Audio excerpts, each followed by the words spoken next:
ఒక్క శ్రీకాళహస్తి క్షేత్రానికి సంబంధించినంత వరకు మాత్రం దీన్ని కాశీపట్టణంతో పోల్చరు.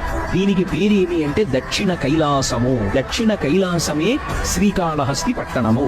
అంటే కైలాసవాసి అంటారు. కైలాసమునందు ఉండడం ఎంత గొప్పదో శ్రీకాళహస్తి క్షేత్ర ప్రవేశము కానీ, శ్రీకాళహస్తి క్షేత్రమునందు ఉండడం కానీ, శ్రీకాళహస్తిలోకి రావడం కానీ, శివదర్శనం చెయ్యడం కానీ, అథవా ఈ క్షేత్రంలో ఎక్కడ నిలబడి ఒక్కసారి స్వామివారి దేవాలయం వైపు కానీ, కొండవైపు కానీ చూడడం కైలాసంలో శంకరుణ్ణి దర్శించడంతో సమానం. అంత గొప్ప క్షేత్రం శ్రీకాళహస్తి. శ్రీకాళహస్తి క్షేత్రం ఒక కోణంలో కాదు, అనేక కోణములలో దీనిని మించినటువంటి క్షేత్రం లేదు. ఈ క్షేత్రమునకు ఇంకొక గొప్ప విశేషం ఉన్నది. నవగ్రహములు ఆయనకి కవచమై ఉంటాయి. అయినప్పుడు ఆయన చేతిలో అవి ఒక ఉపకరణం లాంటివి, ఆయన తీసి పక్కన పెట్టేటటువంటి ఒక ఆభరణ విశేషం లాంటివి. ఆయనకి ఎవడు భక్తితో ఉంటాడో అటువంటి వాడిని గ్రహములు కూడా చెనకలేవు.